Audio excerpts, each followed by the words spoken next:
Halo, assalamualaikum warahmatullahi wabarakatuh. Kembali lagi channel Cakson. Nah teman, kali ini masih di segmen Mavic 3 teman ya. Nah di judul kali ini saya akan membahas bahwasanya drone ini sangat enak banget dipakai buat job drone teman ya. Yaitu saya akan menjelaskan satu persatu alasannya kenapa. Tonton aja videonya. Nah kita pertama mulai dari remote-nya teman ya. Nah remote ini sudah sangat simple banget tipe seperti ini. Kita nggak bahas yang versi smart control ya. Jadi di sini karena langsung bukaan ke atas, jadi kita tidak perlu repot-repot bentangin remote-nya seperti generasinya Spark, Mavic Pro 2, Mavic Pro 1 dan lain-lain ya. Jadi tinggal diangkat aja dan langsung dicolokin ke HP teman. Dan karena ini thumbsticknya sudah bisa dicopot-copot, jadi enak. Kita tinggal naruh ke tas teman ya. Gak khawatir thumbsticknya ini akan nyenggol-nyenggol ke tas sehingga gimbalnya akan rusak, gimbal sini maksudnya ya. Nah, kemudian tidak ada antena eksternal di sini, jadi ini enak banget, nggak perlu buka antena sama seperti remote-nya Phantom, remote-nya Mavic Pro 1 dan lain-lain ya.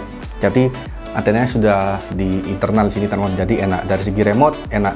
Cuman di sini karena remote DJI yang terbaru ya, dalam artian mulai dari generasinya Mavic Mini 1 sampai ke atas Mavic Air dan lain-lain, itu sudah pakai remote tipe model seperti ini semua. Jadi kalian yang pilot drone lawas harus terbiasa menggunakannya yang model seperti ini. Jujur saya masih agak sedikit penyesuaian baru sih, penyesuaian doang, bukan nggak enak.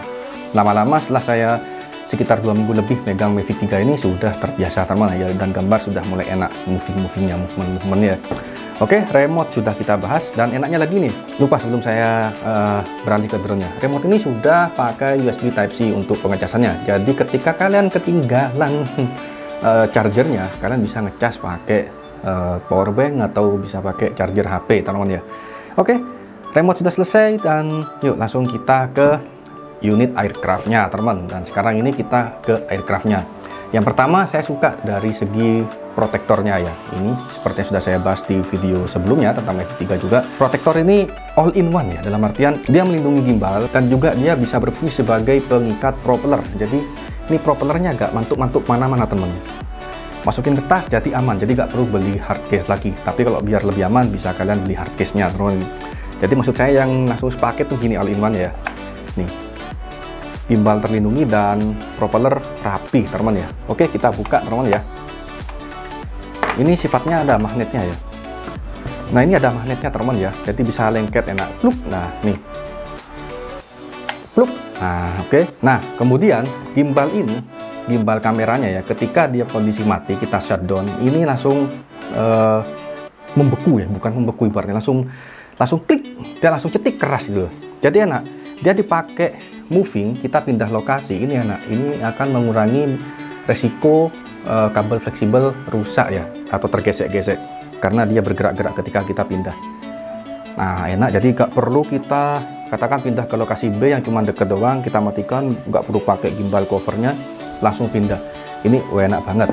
Kemudian dari segi nangkep GPS ini cepet banget, dan kabarnya nanti akan ada pembaruan firmware ini ngefixkan masalah GPS-nya teman ya, satelitnya ya. Nah ini saya kurang tahu juga. Nah saya pernah di video sebelumnya saya tes RTH ya, tes RTH ini kadang akurat, kadang sedikit meleset, tapi melesetnya nggak sampai lebih dari 1 meter, masih dalam jangkauan ini. Itu saya baca-baca dan juga ada penonton yang komen masih ada masalah di firmware-nya, masalah di satelitnya, nanti pasti akan ada update dari DJI-nya. Oke, kemudian ini baterainya teman ya, baterainya yang gede banget, ini bisa menambah durasi flight time, dan tentunya juga dengan kualitas yang begini bisa menaikkan harga sewa teman ya. Nah ini flight time-nya bisa sampai 46 menit ya, secara teoritis di atas kertas hasil uji labnya DJI. Tapi setelah saya uji terbang muter-muter sambil merecord video 1080 fps, ini sekitar ya setengah jam kurang atau sekitar 27 menitan. Dan ketika saya tes indoor hover, bisa kalian cek di video sebelumnya, itu sekitar 31 menitan. Nah ini lompatan banget daripada Mavic 2 Pro sebelumnya. Tentunya dengan durasi yang lebih lama akan menaikkan harga kalian teman ya. Kemudian setelah itu baterai ini nggak ada lubang chargernya, dalam artian di chargernya nggak dapat lubang port. Ternyata ngecasnya dari sini teman ya. Nah kita harus masukin baterainya ke drone-nya, dan kita bisa ngecas pakai power bank teman ya. kalau ini bener-bener darurat banget kita nggak nemu listrik. Ingat, darurat banget, bukan ya setiap saat kita ngecas pakai powerbank, enggak, ini darurat banget ya. Ini kalian bisa ngecas lewat sini, lewat belakangnya, langsung colokin karena pakai USB Type-C teman ya. Ini untuk darurat banget. Kemudian ketika kita ketinggalan charger bawaannya, ini kita bisa pakai chargernya HP. Ingat sekali lagi, kalau ketinggalan atau darurat, jangan tiap hari pakai charger HP, khawatir voltasenya beda, miliampere outputnya juga beda teman ya. Kemudian dari segi beratnya, ini enteng banget drone ini. Drone ini lebih enteng daripada Mavic 2 Pro teman ya. Kenapa saya kok bilang Mavic 2 Pro? Karena kelasnya ya memang kelasnya itu. Jadi kalau mau di versus atau di riwayat produksinya, yaitu ya Mavic 2 Pro sama Mavic 1 Pro. Kalau sama Mavic Air, Ace, Mavic R1, Mavic R2, Mavic R2S, Mavic Mini 3 itu nggak apple to apple karena memang beda kelas, cuman mereka lebih baru aja tahun produksinya. Nah, kemudian kita ke kameranya ini sangat luar biasa, ciamik soro. Bisa kalian tonton videonya ketika di low light malam hari di kota kecil Bangkalan, itu hasilnya nangkep, bahkan laut kelihatan pe.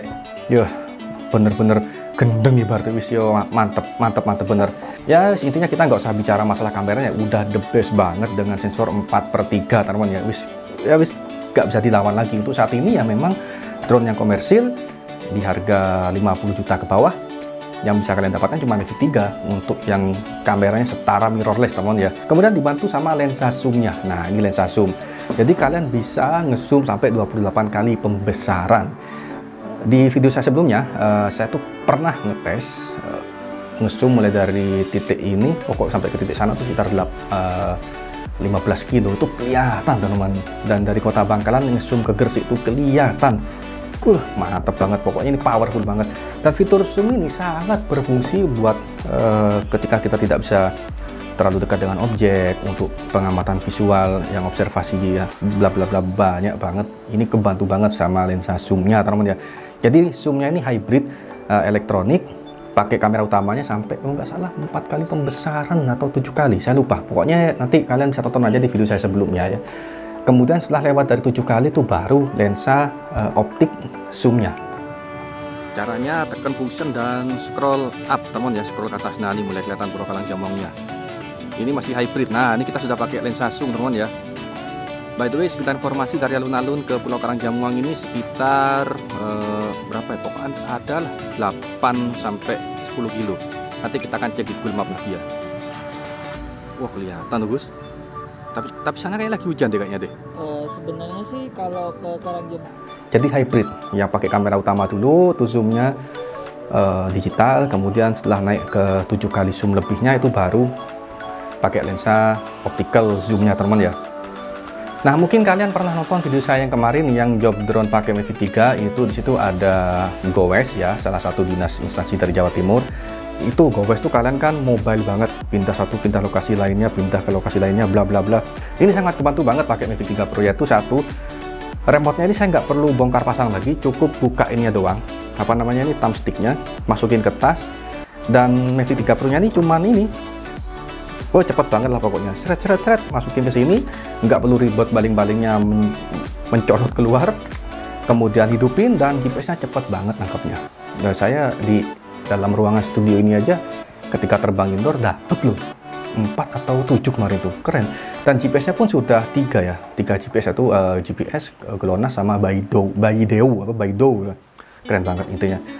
Terus sensornya ini juga banyak banget teman ya. Sensornya ini ada lampunya juga. Ini sudah 360 derajat sensornya, tapi saya tekankan sekali lagi bahwasanya skill human, skill pilot atau skill kalian itu lebih utama daripada sensor. Saya anggap nggak pernah ada sensor ini. Sorry, bukannya sombong atau enggak gimana. Karena kebanyakan yang ada di servis drone itu ada drone yang terbaru, yaitu apa? Mereka user-user yang terbaru itu tidak mengandalkan skill. Jadi mereka lebih mengandalkan sensornya ini. Jadinya apa, ketika ada sesuatu yang tidak bisa dijangkau sama sensornya itu langsung crash atau nabrak. Kemudian ini apa namanya teman-teman ya, ini saya bisa ngelihat pokoknya nih ya, ini airflow itu lubang udaranya itu saya bisa kelihatan, ngintip tuh kameranya kelihatan, dan ini ada lampu lighting saya kelihatan.